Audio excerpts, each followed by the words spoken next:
మహోన్నతుడు అయిన దేవ, సర్వాధికారి అయిన తండ్రి, సకల ఆశీర్వాదములకు కారణభూతుడా నీకు వందనాలు. ఈరోజు ఈ ఉదయకాలాన్ని మీరు మాతో మాట్లాడండి. నీ దాసుని పరిశుద్ధపరచండి. తన నాలుకను ఆలోచన సహితం మీరు పరిశుద్ధపరిచి మీరు మాతో మాట్లాడండి. నీ మాట మాకు అవసరం తండ్రి. నీవు మాట్లాడకపోతే మేము బ్రతకలేమయ్యా. నీ మాటే మా జీవితాన్ని నిలబెడుతుందయ్యా. మీరు మాతో మాట్లాడమని, మీరు మాతో మాట్లాడి మమ్మల్ని బలపరిచి సహాయం చేయమని, మీ వాక్యములో ఉన్న శక్తిని మేము అనుభవించున్నట్లుగా మీరు మాతో మాట్లాడి, మీ వాక్యపులో ఉన్నటువంటి ఆ శక్తి, ఆ వెలుగు మాలోకి వచ్చి మాలో ఉన్న చీకటి తొలగిపోనట్లుగా మీరు సహాయం చేయమని ఏ సుశక్తి కలిగిన నామములో అడిగి వేడుకొని ఉన్నాము తండ్రి. ఆమేన్. ఆమేన్. దేవునికి స్తోత్రాలు. ఈ వర్తమానాన్ని ఆలకిస్తున్న మీ అందరికి కూడా నా హృదయపూర్వకమైన వందనాలు. దేవుడు మనలను దీవించును గాక. ఆమేన్. ఆమేన్. ఆమేన్. జాగ్రత్తగా మనం దేవుని వాక్యాన్ని గమనిస్తే, నిన్నటి రోజు నుండి ఒక అంశాన్ని మనం ధ్యానం చేస్తున్నాం. దేవుని కార్యాలు మనం అనుభవించాలంటే దేవుడు కోరిన విశ్వాసం మనలో ఉండాలి. అంతంత మాత్రం కొంత విశ్వాసం ఉంటే కార్యాలు జరగవు. దేవుడు మెచ్చిన, దేవుడు కోరిన విశ్వాసం మనకు కావాలి. అందుకని యేసుక్రీస్తు ప్రభువారు ఎన్నో సందర్భాలలో అల్ప విశ్వాసి అని కొందరిని, నీ విశ్వాసమే నిన్ను బాగు చేసినని మరికొందరిని, నీ విశ్వాసము ద్వారానే అద్భుతాలు జరుగుతాయని ఇంకొందరిని, అంటే పరిస్థితులు ఏవైనా విశ్వాసం ద్వారానే కార్యములు జరుగుతాయి, విశ్వాసం అవసరం అని ఎన్నో సందర్భాలలో మనం చూస్తూ ఉన్నాం. ఈ విశ్వాసమే క్రైస్తవుడికి మూలమైనప్పుడు ఈ విశ్వాసం అంటే ఏమిటి? ఈ విశ్వాసం తగ్గిపోవడానికి కారణాలేమిటో ఓ 5 కారణాలు నిన్న మీతో చెప్పాను. ఒక వ్యక్తిలో విశ్వాసం తగ్గిపోవడానికి, విశ్వాసంలో బలహీనులవ్వడానికి సాతాను మన విశ్వాసాన్ని దెబ్బతీయాలని చూస్తాడు. అంతము వరకు విశ్వాసాన్ని కాపాడుకోవాలి.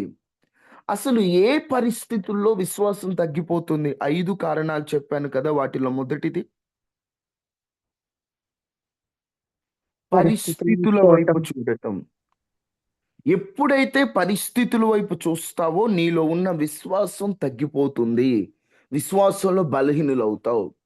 అడుగు వేశావు, అక్కడ నడిచాడు. సడన్‌గా పరిస్థితుల వైపు కన్ను పోయింది. విశ్వాసంలో బలహీనుడైపోయాడు. 2 ఆలస్యం అవ్వడం. దేవుడు ఎందుకు ఆలస్యం చేస్తున్నాడు నా జీవితంలో? దేవుని కార్యాలకై ఉన్నటువంటి ఆలస్యాన్ని బట్టి కొంతమంది విశ్వాసంలో బలహీనులవుతాడు. దేవుడు ఆలస్యం చేయడు. ఆయన తొందరగా ఇవ్వడు. తగిన సమయంలో ఇస్తాడు. ఆలస్యములాగా కనిపిస్తుందేమో కానీ దేవుడు అలక్ష్యము చేసేవాడు కాదు. ఆయన మనలను ప్రక్కన పెట్టి మనలను అనాథులుగా విడిచిపెట్టేవాడు కాదని రెండవ మాట చూసాం. మూడవది అల్ప విశ్వాసం. విశ్వాసం తక్కువ అవడం వలన విశ్వాసం తక్కువ అవడం. కారణం ఏం చెప్పాను? మూడవది అధిక భయం, అధిక ఆలోచన. ఆలోచన. అమ్మో, ఇది జరుగుద్దంటారా? అమ్మో, ఇది అవ్వకపోతే పరిస్థితి. అధిక భయం. అధిక భయం వల్లనే విశ్వాసంలో చాలా మంది బలహీనులైపోతున్నారు.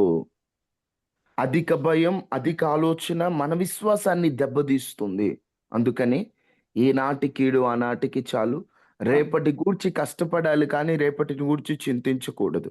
నాలుగవది పాపం ఎక్కువైపోవడం వలన పాపం మనలో ఎప్పుడైతే ఎక్కువవుతుందో మనలో ఉన్న విశ్వాసం బలహీనపడిపోతుంది. వీలైనంత మట్టు వరకు పాపానికి దూరంగా ఉండాలి. అప్పుడే మనలో విశ్వాసం పెరుగుతుంది. మనం పాపంలోకి వెళ్ళే కొద్దీ మనలో ఉన్న విశ్వాసం బలహీనులు అవుతుంది. 5 వాక్యం వినకపోవడం. వాక్యము వినకపోవడం. వినకపోవడం వల్ల మన విశ్వాసాలు బలహీనవుతాం. అందుకనే అనుదినం విశ్వాస సంబంధమైన దేవుని వాక్యాన్ని మనం వింటూనే ఉండాలి. అప్పుడే మనం విశ్వాసంలో బలపడతాం. ఈ పూట ఓ చిన్న సందర్భాన్ని మీకు చూపించాలనుకుంటున్నాను. మీకు చూపించే ముందు నాదొక ప్రశ్న. విశ్వాసం అనేది దేవుడిచ్చిన వరమా? మనలో ఉండవలసినదేనా? పూర్తిగా మన మీద ఆధారపడి ఉంటుందా? దేవుని వరము కూడానా? దేవుని వరం. దేవుని వరమే తమ్ముడు. దేవుని Yes. వరమే కదా. సరే, దేవుని వరమే అనేటువంటి మనందరం కూడా వాస్తవంగా చెప్పాలంటే విశ్వాసం అన్నది దేవుని వరమే. దేవుని వాక్యంలో స్పష్టంగా రాయబడి ఉంటుంది. కృపావరములలో విశ్వాసం కూడా ఒక వరమా కాదా? వరమే వరమే. వరం అది వరమే దేవుడి అది వరమే. అసలు విశ్వాసమును వరముగా మనం పొందుకున్నామా? నేను ఒక్క ప్రశ్న మళ్ళీ అడుగుతున్నా. విశ్వాసాన్ని వరంగా మనం పొందుకున్నామా?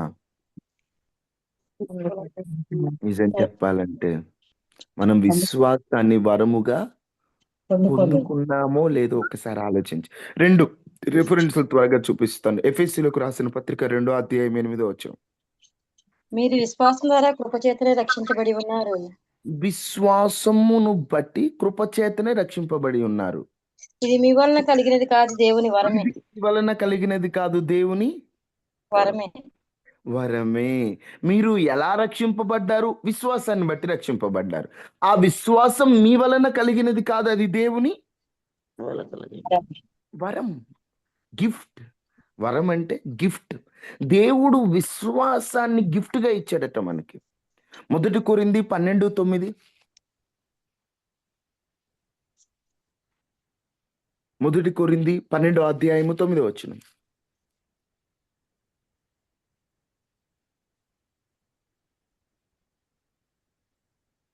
మరి ఒకనికి ఆత్మ వలననే విశ్వాసమును మరి ఒకనికి ఆ యొక్క ఆత్మ వలన ఆత్మ వలననే స్వస్థపరచు వరమును. ఇక్కడ వరముల జాబితా చెబుతున్నప్పుడు దేవుని ఆత్మ వలననే విశ్వాసము. విశ్వాసం అనేది కూడా ఒక వరమే. ఒక మనిషికి విశ్వాసం ఉండాలి, అది సాధారణ విశ్వాసం. కానీ వరముగా విశ్వాసాన్ని పొందుకోవాలి. విశ్వాసాన్ని వరముగా పొందుకుంటే పరిస్థితులు ఎలా ఉన్నా నీవు బెదరవు, చడియవు, కృంగిపోవు. మీకు ఒక సందర్భాన్ని చెప్పాను. ఎస్తేరు రాజు యొద్దకు వెళ్ళే పరిస్థితి. న్యాయ వ్యతిరేకమని తెలిసినను మీరు ఉపవాసం ఉండి ప్రార్థన చేయండి, నేను నశించినా నశిస్తానంటుంది. అంటే నేను చచ్చిపోయే అవకాశం ఉంది. రాజుగారు ఒప్పుకోరు ఆయన పిలవకుండా వెళ్తే. కానీ ఉపవాసం ఉంటారు. అగ్నిగుండములో పడవేసి అగ్నిగుండములోని అగ్ని ఆరదు, పురుగు చావదు. ఆ పరిస్థితుల్లో కూడా నా దేవుడు మండుచున్న ఈ వేడిమి గల అగ్నిగుండములో నుండి తప్పించుటకు సమర్థుడు. ఆయన తప్పింపకపోయినను రక్షింపకపోయినను మేమైతే ఈ బొమ్మకు మొక్కము అంటున్నారు. నాదొక చిన్న ప్రశ్న. ఇప్పుడు దేవుడు తప్పించడానికి సమర్థుడు అనేటువంటి జ్ఞానం వారికి ఉంది కదా. సమర్థుడైన రక్షించడు అంటే రక్షింపలేకపోయినను అంటే సామర్థ్యం ఉందంటున్నాడు, రక్షింపలేకపోయానంటున్నాడు. అంటే ఏంటి దాని అర్థం? ఒకసారి ఆలోచించండి మీరు. ఇప్పుడు ఎవరైనా ఆర్థిక సమస్యలో ఉన్నప్పుడు నేను ఒక 5,000 ఇవ్వాలనుకుంటున్నాను, నా దగ్గర 10,000 ఉన్నాయి, కానీ నేను ఇవ్వనంటే అంటే వీళ్ళు చెప్పేది ఎలా? దేవునికి సామర్థ్యం ఉంది, సమర్థుడే. ఒకవేళ ఆయన చిత్తం మేము అగ్నిగుండంలో కాలాలంటే ఓకే, నేను కాలడానికి సిద్ధమే, కానీ బొమ్మనైతే మొక్కు అన్నారు. కొన్నిసార్లు నీకున్న సమస్య నుంచి, నీకున్న ఇబ్బందుల నుంచి విడిపించడం దేవునికి ఒక సెకండ్ పని. కానీ ఎందుకు దేవుడు ఇంకా విడిపించలేదంటే ఆ శ్రమలో నీకు ఒక పాఠాన్ని నేర్పి, ఆ శ్రమలో నీతో ఉండి నీ శత్రువుల ఎదుటే నీ తల పైకెత్తడానికే దేవుడు ఇంకా ఆ సమస్యను నీకు అనుమతించాడు. దేవుడు కాపాడగలడు, దేవుడు విడిపించగలడు, దేవుడు తీసేయగలడు. కానీ ఎందుకు ఇంకా ఆ సమస్య ఉంచాడు? ఆ సమస్య ద్వారా దేవుడు మహిమ తెచ్చుకోవాలని కోరుకుంటున్నాడు. లాజరు చనిపోయిన విషయం దేవుని యొద్దకు వెళ్ళినప్పుడు ఆయన అంటాడు, ఇది మరణమునకు వచ్చింది కాదు, మనుష్య కుమారుడు మహిమ పరచబడుటకే వచ్చింది. ఈరోజు పరిపూర్ణమైన విశ్వాస వరాన్ని మనం పొందుకుంటే ఎలా ఉంటామంటే, పరిస్థితులు ఏవైనా ఎలాగ ఉన్నా, అన్ని వ్యతిరేక పరిస్థితులున్నా ఆయన వైపు చూస్తూ సాగిపోతాం అంతే. కార్యం దేవుడు చేస్తాడు నాకు తెలుసు అనేది సంపూర్ణ విశ్వాసం. కానీ పరిపూర్ణ విశ్వాస వరాన్ని పొందినవాడు, నా దేవుడు చేస్తాడు నాకు తెలుసు, చెయ్యకపోయినా నేను ఆయనతోనే ఉంటా, ఇవ్వకపోయినా నేను ఆయనతోనే ఉంటా, ఆయన నన్ను పోషించినా నేను ఆయనతోనే ఉంటా, పోషింపకపోయినా నేను ఆయనతో ఉంటా, ఆయనతో ఉండడం మాత్రం నేను విడిచిపెట్టను. ఏమిటి అది? పరిపూర్ణమైన విశ్వాసం. ఈరోజు ఒకటే చెప్తున్నాను, విశ్వాసము లేకుండా దేవునికి ఇష్టలుగా ఉండుట అసాధ్యం. సాధ్యం. ఈరోజు ఆ విశ్వాసాన్ని వరముగా మనందరము పొందుదుము గాక. ఆమేన్. విశ్వాసాన్ని వరంగా కావాలని అసలు మొదట కోరుకుంది ఎవరు? చూడండి, ఒక సందర్భాన్ని చూద్దాం. మార్కు సువార్త 9వ అధ్యాయం. ప్రతి ఒక్కరు బైబిల్ తెరిచి చూడండి.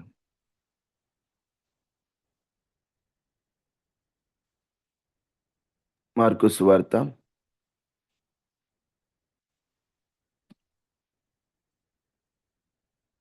అక్కడ మనకు చక్కగా కనిపిస్తుంది. 9వ అధ్యాయం 14వ వచనం. వారు శిష్యుల యొద్దకు వచ్చి వారు శిష్యులు ఎద్దుకు వచ్చి వారి చుట్టూ బహుజనులు కూడి ఉండుటయు, వారి చుట్టూ బహుజనులు కూడి ఉండుటయు, శాస్త్రులు వారితో తర్కించుటయు చూచిరి. శాస్త్రులు వారితో తర్కించుటయు సిరి చూసి వెంటనే జనసమూహము ఆయనను చూచి మిగులు విభ్రాంతి నుండి ఆయన యొద్దకు పరిగెత్తుకుని వచ్చి మిగుల విభ్రాంతి నుండి ఆయన యొద్దకు పరిగెత్తుకుని వచ్చి ఆయనకు వందనము చేసిరి. ఆయనకు వందనం చేసిరి. యేసుక్రీస్తు ప్రభువారు రూపాంతర కొండ ఎక్కాడు. రూపాంతర కొండ అనుభవం అంటే ఆయన కొండ ఎక్కేటప్పుడు ఆయనతో పాటు ఆయన ఎవరెవరిని తీసుకొని వెళ్ళాడు? పేతురు, యోహాను, యాకోబును మాత్రమే వెంట పెట్టుకొని వెళ్ళాడు. ఇప్పుడు పైకి ముగ్గురు వెళ్ళారు, ఇంకా కింద ఎంతమంది మిగిలారు? శిష్యులు 9 మంది మిగిలారు. ఇప్పుడు ముగ్గురు పైకి వెళ్ళారు. ముగ్గురు పైకి వెళ్ళిన వెంటనే, ఆ రూపాంతర కొండ మీదకి వెళ్ళిన వెంటనే ఆయన వస్త్రములు ప్రకాశంగా మారిపోయాయి. ఆకాశం అంతా కూడా అసలు తెల్లగా మారిపోయింది. ఏ చాకలి వాడు కూడా ఉతకనంత తెల్లగా, అసలు మామూలు తెలుపు కాదు, ప్రకాశవంతమైన తెలుపు. మోషేయు ఏలియా యేసుక్రీస్తు ఉన్న రూపాంతర కొండ మీదకు వాళ్ళు వస్తారు. వాళ్ళు వచ్చిన వెంటనే వీళ్ళు శిష్యులు పక్కన ఉన్నవారు బాలే భయపడతా ఉంటారు. ఎందుకంటే మోషే వచ్చాడు, ఏలియా వచ్చాడు, వాళ్ళు మాట్లాడుకుంటూ ఉన్నారు. మాట్లాడుకుంటుంటే మన పేతురు గారు తొందరపడి, అయ్యా మేము తొందరగా ఈ వెలుగును చూడలేకపోతున్నాం, ఈ వెలుగులో మీరు ఇట్లా ఉన్నారు, మీకు ఇక్కడ మేమే పర్ణశాలలు కడతాం, ఇక్కడ మీరుండండి, మీ మహిమ మేము చూడలేకపోతున్నాం, మీకు పర్ణశాలలు కడతాం అంటే వారి ఉద్దేశం, మేము ప్రత్యక్షపు గుడారములాగా ఇక్కడ కడతాం, మీరు ఇక్కడ ఉందురు గాని అని చెప్తానే మేఘం ఒకటి వచ్చి వారిని మేఘం ఒకటి వచ్చి కమ్మింది. అప్పుడు ఆకాశం నుండి ఒక స్వరం, ఈయన నా ప్రియకుమారుడు, ఈయన మాట వినండి అని ఒక శబ్దం కూడా వినిపిస్తుందండి. ఒక మంచి అనుభవం, రూపాంతర అనుభవం. అక్కడ ఆ స్వరం వినిపిస్తుంది. ఏలియా వచ్చాడు, మోషే వచ్చాడు. అంత అసలు ఇంకెలా ఉందంటే పేతురు గారు ఇంకెక్కడే ఉండిపోవాలి, ఇక్కడే ఆయన గుడారం కట్టాలనుకుంటున్నారు. కానీ యేసుక్రీస్తు ప్రభు సడన్ గా కిందకి వెళ్దాం పండి అన్నాడు కొండ మీద నుంచి. అదేంటయ్యా ఇంత గొప్ప మహిమ, ఇంత గొప్ప వెలుగు, ప్రకాశం, ఈ ప్రకాశాన్ని వదిలి కిందకి ఇప్పుడు ఎందుకు కనిపించుంటది వాళ్ళకి? కానీ ఎందుకు కిందకి వెళ్దామన్నాడో తెలుసా? వీళ్ళేమో పైన గొప్ప అనుభవములో ఉన్నారు. కింద శిష్యుల పరిస్థితి ఏంటంటే 9 మంది దగ్గరికి దెయ్యాలు పట్టిన వాళ్ళని తీసుకొచ్చారు. మార్కు సువార్త 6వ అధ్యాయంలో వాళ్ళు దెయ్యాలను వెళ్ళగొట్టారు శిష్యులే. వారు అద్భుతాలు చేశారు. కానీ 9వ అధ్యాయంలోకి వచ్చేసరికి అద్భుతాలు జరగట్లా, కార్యాలేమి జరగట్లా. శాస్త్రులు వచ్చారు, వచ్చి తర్కిస్తున్నారు, వాదనాడుతున్నారు 9 మందితో. ఏ మీరు స్వస్థపరచండి రా, మీకు శక్తులు ఉన్నాయా, మీరు ఇట్లా అట్లా అని వారిని తర్కిస్తున్నారట. 9 మంది ఒకవైపు, శాస్త్రులు 100 మందో 1000 మందో వాళ్ళందరూ ఒకవైపు. అంత గందరగోళం. మీలో నిజంగా శక్తి ఉంటే వీళ్ళలో ఉన్న దెయ్యాన్ని వెళ్ళగొట్టండి. పరిస్థితి ఏమీ బాలేదు అక్కడ, అంత వ్యతిరేకమైన పరిస్థితి. తన శిష్యులు ఆ పరిస్థితిలో ఉంటే ఆయన రూపాంతర కొండ మీద ఉండలేక దిగాడండి. ఒక మాట చెప్తా, యేసయ్య ఆయనలో ఉన్నటువంటి గొప్ప ప్రేమ ఎలాంటిదంటే, ఆయన పిల్లలు ఏడుస్తూ ఉంటే ఆయన చూడలేడు. ఆయన పిల్లల్ని ఎవరైనా అవమానపరుస్తూ ఉంటే ఆయన చూడలేడు. ఆయన పిల్లల్ని ఎవరైనా ఎగతాళి చేస్తుంటే ఆయన చూడలేడు. ఆయన మనసు ఒప్పుకోదు. అసలు శిష్యులతో వాదన ఆడుతుంటే ఆ మహిమలో, ఆ రూపాంతర అనుభవంలోనే ఉండి అక్కడే ఉండిపోక వెంటనే దిగారు.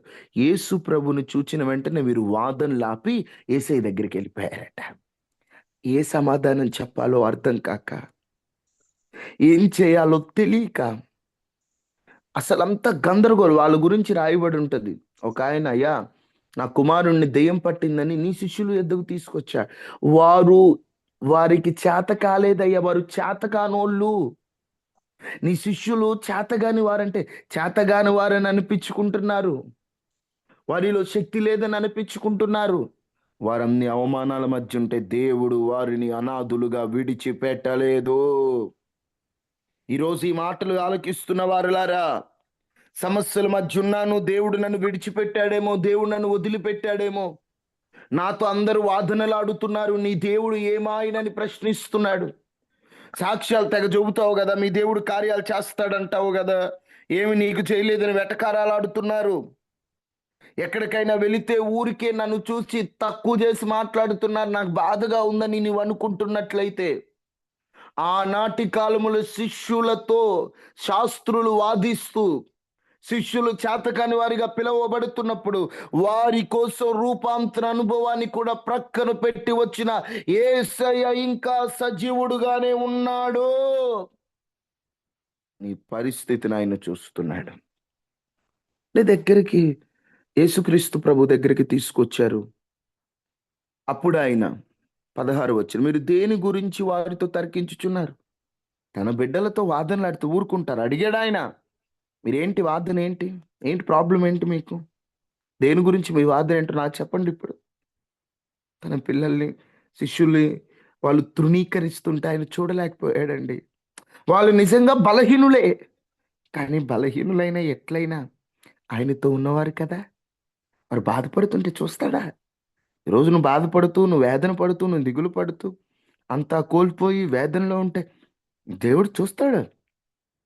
ఆయన నిన్ను చూసి నిన్ను బాధ పెట్టేవాడు కాదమ్మా, నిన్ను దుఃఖానికి అప్పగించేవాడు కాదమ్మా, నిన్ను బాధకు అప్పగించేవాడు కాదమ్మా. నిన్ను సమస్యలోకి అప్పగించిన వాళ్ళని ప్రశ్నిస్తాడు. అడిగాడు, ఏంటి దేని గురించి తర్కిస్తున్నారు మీరు, ఏంటి ప్రాబ్లం ఏంటి అంటే, ఒకడొచ్చి, బోధకుడా మూగదయ్యం పట్టిందయ్యా మా అబ్బాయికి, మూగ ఆత్మ, నా కుమారుణ్ణి నీ వద్దకు తీసుకొని వచ్చా, అది నా కుమారుణ్ణి పట్టుకుంటే వాడు ఎక్కడ పడితే అక్కడ పడిపోతున్నాడు, వాడు నురుగు గార్చుకుంటున్నాడు, పండ్లు కొరుకుతున్నాడు, నీటిలో గాని అగ్నిలో గాని పడిపోతున్నాడు అని చెప్పంగానే వెంటనే ఆయన అంటాడు, విశ్వాసము లేని తరము వారారా, ఎంతకాలం మీతో ఉండు నేను. ఆయన వాడు చేసింది తప్పే. మన దేవుడు ఎలా ఉంటాడంటే తన పిల్లల్ని ప్రేమిస్తాడు, అలాని తప్పును సపోర్ట్ చేయడండి. పాపిని ప్రేమిస్తాడు, పాపాన్ని ఖండిస్తాడు. వాళ్ళని వాదనాడుతుంటే చూడలేకపోయాడు. వాదనాడే వారిని ఎదురు ప్రశ్న వేశాడు. అలాగని చెప్పి వాళ్ళు తప్పు వాళ్ళ వెంటనే "ఆ, యేసయ్య మాతో ఉన్నాడు రా" అంటే రే మీతోనే ఉంటా, తప్పు చేస్తే వదలండు. వెంటనే విశ్వాసం లేని మూర్ఖతరము వారులారా, ఎంతకాలం మీతో ఉండాలి, ఎంతకాలం సహించాలి, వాడిని నా ఎద్దుకు తీసుకురండి అన్నాడు. వారు ఆయన యుద్ధకు వాడిని తీసుకొని వచ్చారట. తీసుకొచ్చిన వెంటనే దెయ్యం చూచంగి వెలవెలలాడి నేలను పడి నురుక్కార్చుకొని పొరలాడుచుండెను. అప్పుడు చూడండి 21 వచ్చిన అప్పుడు ఆయన ఇది వీనికి సంభవించి ఎంతకాలం అయిందని వాని తండ్రిని అడుగగా, బాల్యము నుండియే ఆ దెయ్యం బట్టి నుండి తీసుకొచ్చారు. యేసయ్య అడిగాడు, ఎప్పటి నుండి వస్తుంది వీడికి బలహీనత? అయ్యా, వాడు చిన్నప్పటి నుండి వస్తుందయ్యా, వాడు అగ్నిలోను నేలలోను పడిపోతాడయ్యా, నీ వల్లనేమన్నా అయితే మా మీద కనికరపడి మాకు సహాయం చేయయ్యా అన్నాడు. అప్పుడు యేసయ్య అన్నాడు, నమ్ముట నీ వలనైతే నమ్మువానికి సమస్తం సాధ్యమే అని అన్నాడు. వెంటనే ఆ చిన్నోడు తండ్రి నమ్ముచున్నానయ్యా. ఆ మాట ఒక్కసారి మీరు చదువుతారా? అందరు వినండి, ఒకరు చదువుతారు. 24 వచనం. వెంటనే ఆ చిన్నవాని తండ్రి నమ్ముచున్నాను, నాకు అపనమ్మకం ఉండక సహాయం చేయమని బిగ్గరగా చెప్పాను. నాకు అపనమ్మకం ఉండకుండా సహాయం చేయమని బిగ్గరగా చెప్పాను. ఇది ఒక్కసారి ఆలోచించండి. నమ్ముతున్నాడా? ఇప్పుడు దెయ్యం పట్టిన దెయ్యం పట్టినోడిని తీసుకొచ్చారు. అయ్యా నువ్వు బాగు చేస్తావని తీసుకొచ్చానంటే యేసుక్రీస్తు ప్రభువారు అన్నారు, నమ్ముట మీ వలనైతే నమ్మువానికి సమస్తము సాధ్యమే అన్నాడు. వెంటనే యేసుక్రీస్తు ప్రభు అడిగాడు, నమ్ముచున్నావా అన్నాడు. ఏమన్నాడు? నమ్ముచున్నాను. నమ్ముచున్నాను అన్నాడు, కానీ తర్వాత ఏమంటున్నాడు? నమ్మకం ఉండకుండా సహాయం చేయండి. నేను నమ్మట్లేదయ్యా, నాకు అపనమ్మకం ఉంది అంటే ఓకే. నేను నమ్ముచున్నాను, నాకు అపనమ్మకం ఉండకుండా సహాయం చేయి. ఎలా ఉందంటే, అమ్మ తిన్నావా? ఆ తిన్నానయ్యా. కాస్తుంటే పెడతావా, ఆకలి అవుతుంది అన్నారంటే ఏమంటారు? ఇంకేం తిన్నావు అంటారు. ఇక్కడ మాట అర్థమైందా? నమ్ముచున్నావా? నమ్ముచున్నాను, కానీ అపనమ్మకం రాకుండా సహాయం చేయి. సహాయం చేయి. నమ్మకం ఉందా? ఉందయ్యా. మళ్ళీ మళ్ళీ చెప్తున్నాను, అపనమ్మకం రాకుండా సహాయం చేయి. అదేంటి దేవుడు సహాయం చేయటం అపనమ్మకం రాకుండా? దేవుడు ఆ మాటకి ఏమన్నాడు? అవునా, నీకు అపనమ్మకం రాకుండా సాయం చేయాలని నేను ఇచ్చేదేం అనలా. ఆయన మాటలు విన్న వెంటనే ఆ దెయ్యాన్ని వదిలిపోమ్మని గద్దిస్తే అది వెళ్ళిపోయిందంట. అందుకు అక్కడ ఆయన అంటాడు, ఉపవాస ప్రార్థన వల్లనే, ప్రార్థన అని ఉంటుంది కానీ వాస్తవంగా కింద ఉపవాస ప్రార్థన వలననే ఇలాంటి దెయ్యాలు పోతాయి అని చెప్పాడు. అందుకే ఈ మాట కోసమే ఇదంతా చెప్పుకుంటూ వచ్చాడు. ఇప్పుడు మనం ఉపవాసాలు ఉంటున్నాం. ఇప్పుడు ఉపవాసాలలో దెయ్యాలు పోతాయి ఓకే, అద్భుతాలు జరుగుతాయి ఓకే, కానీ అంతకంటే ముందు 24 వచనం జరగాలి. ఏమిటది? నమ్ముతున్నావా? నమ్మకం. నమ్ముతున్నా, కానీ అపనమ్మకం ఉంది. ఈరోజు మన జీవితాల్లో కూడా దేవుని కార్యాలంటే ఒకరోజు భలే నమ్మకం, నా దేవుడు చేస్తాడు, ఏమైనా చేయగలవు, కథ మొత్తం మార్చగలవు అనుకుంటాం. కానీ నెక్స్ట్ డేకి వచ్చేసరికి ఎందుకిలా జరిగిందని అని నెక్స్ట్ డే అలా ఉంటుంది. మన విశ్వాసం ఎలా ఉంటుందంటే పరిస్థితుల మీద ఎక్కువ ఆధారపడతా ఉంటుందండి. మనకన్నీ అనుకూలంగా జరిగాయి అనుకోండి, బా దేవుడు ఎంత గొప్పవాడు, ఆశ్చర్యాకరుడు, ఆలోచనకర్త, నిత్యుడగు తండ్రి అంటాం. కార్యం జరగకపోతే వెంటనే ఇలా ఎందుకు జరగలేదు అని బాధపడతాం. అంటే ఒక స్థిరమైన విశ్వాసం మనకు చేత అవ్వదు. వాస్తవంగా చెప్పాలంటే మనుషులం కదా, మనలో బలహీనతలు ఉంటాయి కదా, మనలో లోపాలు ఉంటాయి కదా. ఆ లోపాలు ఏంటంటే నిజం చెప్పాలంటే అంత స్థిరంగా మనం సాగిపోలేమండి. అంత స్థిరంగా అంటే విశ్వాసాలు ఏమాత్రం కదలక బెదరక అదరక అసలు ఎన్ని పరిస్థితులైనా యోబులాగా నిలబడడం మనకు చేత కావట్లేదు. ఆయన వాక్యం విన్నప్పుడేమో అబ్బా నా దేవుడు గొప్పవాడు ఆశ్చర్యకరుడు అంటున్నాం, కానీ పరిస్థితులు ఏమన్నా బాగాలేనప్పుడు దేవుణ్ణి అయితే విడిచిపెట్టాం, కానీ ఎక్కువసేపు ప్రార్థన చేయలేకపోతున్నాం, భక్తిలో ఎక్కువ గడపలేకపోతున్నాం, నిన్ను నమ్ముకున్నాం కదయ్యా, మాకెందుకు ఈ సమస్యలు, వాళ్ళకందరికి అద్భుతాలు జరుగుతున్నాయి, నాకు కూడా చేయొచ్చు కదా అద్భుతం, మమ్మల్ని ఎందుకు ఇట్ట నువ్వు అన్యాయంగా విడిచిపెడుతున్నావు, మమ్మల్ని ఎందుకు ఇట్ట అదొక మనస్సు. విశ్వాసంలో స్థిరులు అవ్వలేకపోతున్నాం, విశ్వాసంలో బలవంతులు అవ్వలేకపోతున్నాం. ఇప్పుడు ఏం చేయాలి? విశ్వాసం లేకపోతే కార్యం జరగదంటున్నావు, ఉపవాసం ఉన్నా విశ్వాసం ఉంది కదా. ఇక్కడ వీళ్ళెవరు ఉపవాసం ఉన్న దేవుడు ముందు చెప్పింది ఏంటంటే, నమ్ముట నీ వల్ల అయితే నువ్వు నమ్మాలి. ఉపవాస ప్రార్థన వల్ల ఇలాంటి దెయ్యాలు పోతే ముందు నమ్మాలి నువ్వు. ఈరోజు ఆ విశ్వాసం మనలో స్థిరంగా ఉండట్లేదే. అందుకే దేవుడు ఒక మార్గం చూపించాడు. అదే మార్గము తెలుసా? విశ్వాసమను వరం. ఏ మార్గము అది? విశ్వాసమను వరం. చెప్పండి అందరు, ఏ వరం? విశ్వాసమైన వరమే. విశ్వాసం అనే వరం. ఈరోజు అదే వరమును మనం పొందుకుందుము కాక. ఆ విశ్వాసం అనే వరమున్న వాడు ఎలా ఉంటాడో తెలుసా? అయ్యా నాకు కొంచెం నమ్మకం ఉంది, కొంచెం లేదు అనడు. దేవుని వైపు చూస్తూ అలా సాగిపోతాడండి. పరిస్థితులు ఏవైనా ఉండని. నిజంగా చెప్పాలంటే ఈ పాట మనం పాడతాం కానండి, అంతా నా మేలుకే పాట. కానీ ఒక్కోసారి ఆ పాట పాడే అర్హత లేదేమో అనిపిస్తుంది. కానీ విశ్వాస వరమును పొందుకుంటే అర్హత వచ్చినట్టు అనిపిస్తుంది. ఎందుకంటే కన్నీళ్ళే పానములైనా, కఠిన దుఃఖ బాధలైనా, స్థితిగతులే మారిన, అవకాశం చేజారిన, యెహోవా ఇచ్చెను, యెహోవా తీసుకొనెను, యెహోవా ఇచ్చెను, యెహోవా తీసుకొనెను, ఆయన నామమునకు స్తుతి కలుగుగాక. అంతా నా మేలుకే, ఆరాధన యేసుకే, అంతా నా మంచికే, తన చిత్తమునకు తల వంచితే, తన చిత్తమునకు తల వంచితే, ఆరాధనాపను స్తుతించుట మానను, ఆరాధనాపను స్తుతించుట మానను, స్తుతించుట మానను, స్తుతించుట నిజంగా చెప్పాలంటే విశ్వాసం అనే వరం లేదనుకో, కన్నీళ్లు రాగానే ఎందుకు నాకే ఈ కష్టాలు, నాకే ఈ బాధలు, నాకే ఇబ్బందులు అంటావు. విశ్వాస వరాన్ని పొందుకుంటే రాని, ఎన్నొచ్చినా రాని, తట్టుకుని ముందుకెళ్ళిపోతా. అలా అని దేవుడిని సమస్యలకు అప్పగిస్తాడని కాదు నా ఉద్దేశం. విశ్వాస వరాన్ని పొందుకుంటే ఆ సమస్య ఎందుకు వస్తుందో తగిన జ్ఞానాన్ని కూడా దేవుడు నీకు నేర్పిస్తాడు. నువ్వు కృంగిపోవు అప్పుడు. దీని వెనక నాకు తెలుసు. ఇప్పుడు అమ్మా, ఉదయం ఎండకి వెళ్తారమ్మా, ఈ ఎండాకాలంలో కూడా ఉదయం 10 గంటలకు వెళ్తారు, సాయంత్రం 5 వరకు ఎండలో కష్టపడతారు. ఎందుకు చెప్పండి అమ్మా? ఎందుకు కష్టపడతారు ఎండలో? ఎండ మండుతున్నా, డిగ్రీలు పెరిగిపోతున్నా,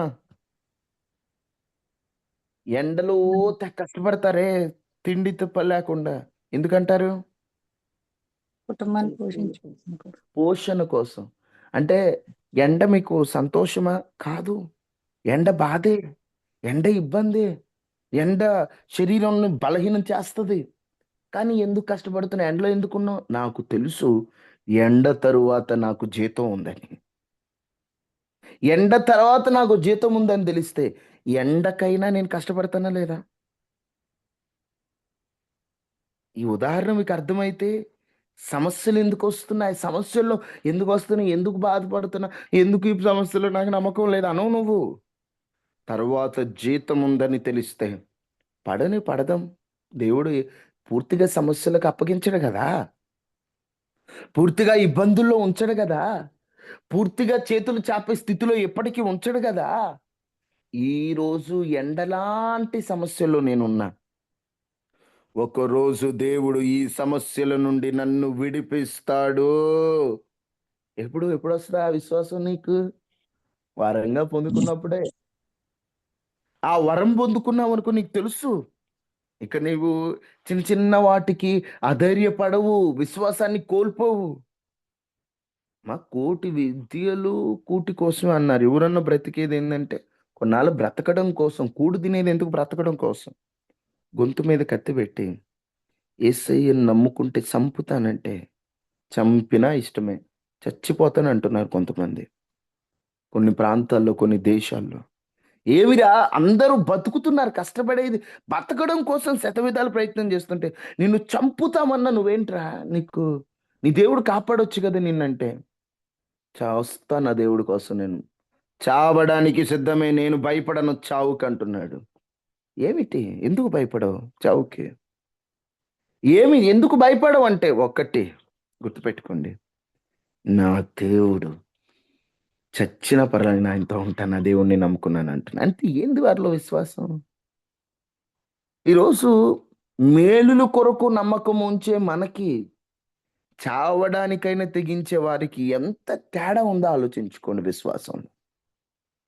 దేవుడు మేలులు చేస్తే అస్సలు స్తోత్రం ప్రభువా, నువ్విచ్చిన మేలులు బట్టి స్తోత్రం, నువ్విచ్చిన కార్యాలు బట్టి స్తోత్రం. నేను అంటాను, ఆయన ఇచ్చిన మేలులకై నువ్వు ఎంత ఆనందంతో మేలులు అనుభవిస్తున్నావో, ఆయన అనుమతించే సమస్యలు కూడా అంత ఓపికతో భరించు.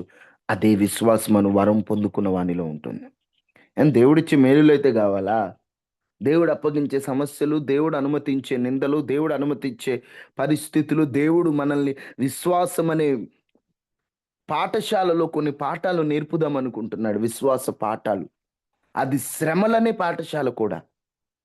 ఆ పాఠశాలలో మనకు పాఠాలు నేర్పుతానంటుంటా ఎందుకు నువ్వు అధైర్యపడిపోతున్నావు? ఒకటే చెప్తున్నా, ఇస్తేనే దేవుడు కాదు, అది సాధారణ విశ్వాసం. వరంగా పొందుకున్నవాడు నువ్వు ఇస్తావు నాకు తెలుసు, ఇవ్వకపోయినా నీ ఇష్టం, అదే నాకు కావాలి. ఆ విశ్వాసం అను వరమును దేవుడు మనందరికీ అనుగ్రహించును గాక. అదే ఆ తండ్రి కోరు. నమ్ముతున్నానయ్యా, కానీ నమ్మలేకపోతే నాకు నమ్మకాన్ని సహాయం చేయ అడగాలి. విశ్వాసాన్ని కూడా వరంగా పొందుకోవాలి. అడగాలి, ప్రభువా నాకు విశ్వాసాన్ని నాకు వరంగా ఇవ్వయ్యా. కృపావరములలో విశ్వాసం అను వరం ఒకటి. ఆ వరం పొందుకోవాలయ్యా నేను. ఆ వరం నాకు అవసరమయ్యా. ఆ వరము నేను అనుభవించాలయ్యా. ఆ వరములో నేను ఉండాలయ్యా అని ప్రభువుని అడగాలి.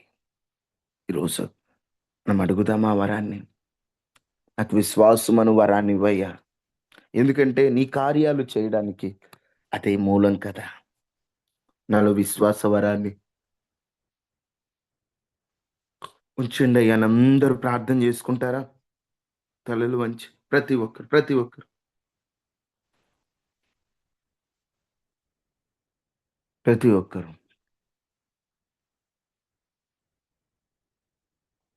అందరు అడగడం, వేడుకోండి, నాకు విశ్వాసం అనే వరం కావాలని.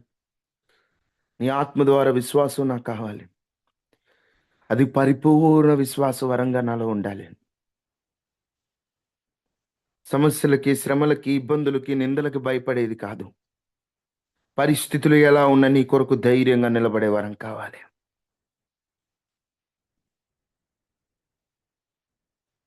మహాపరిశుద్ధుడా, మహోన్నతుడా, విశ్వాసమును వరముగా మాకు అనుగ్రహించయ్యా. మాలో ఉన్న సాధారణ విశ్వాసం నీ కార్యాలు అనుభవించుటకు సరిపోదు. మాకు వరంగా కావాలి నీ మీద ఉన్న నమ్మకం. ఆ వరంగా మేము పొందుకోవాలి. అది నువ్వు నీ ఆత్మ ద్వారా ఇస్తేనే మాకు వస్తుంది.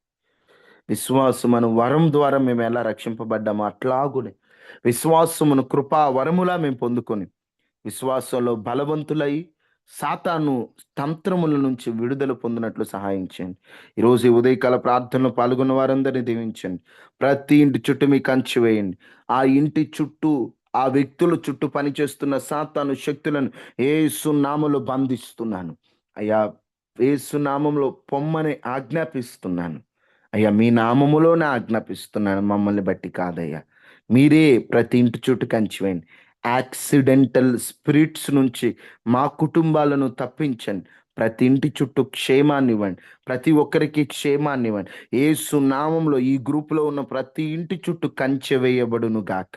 ప్రమాదములు, వైరస్లు, అనారోగ్యాలు రాకుండా, మరణ వార్తలు రాకుండా ప్రతి ఇంటిలో శుభగడియలు, సంతోషం ఉండునట్లు సహాయం చేయమని. చేతి పనుల్లో అయ్యా తండ్రి ప్రతి ఒక్క కార్యక్రమంలో మీరు తోడుగా ఉండి బలపరచమని. సహాయకుడవు నీవు, మహిమ కలిగినటువంటి దేవుడవు నీవు. నీ పిల్లలందరికీ క్షేమాన్ని ఇచ్చి, ఆరోగ్యాన్ని ఇచ్చి, భద్రతనిచ్చి, ప్రతి ఒక్కరికి తోడుగా ఉండి మీ కృప చూపించమని. సహాయకుడువైన దేవుడువయ్యా, బలపరిచి దేవుడువయ్యా, అయ్యా సహాయము చేయగలిగిన సమర్థుడు అయ్యా, మీరు కృప చూపించమని.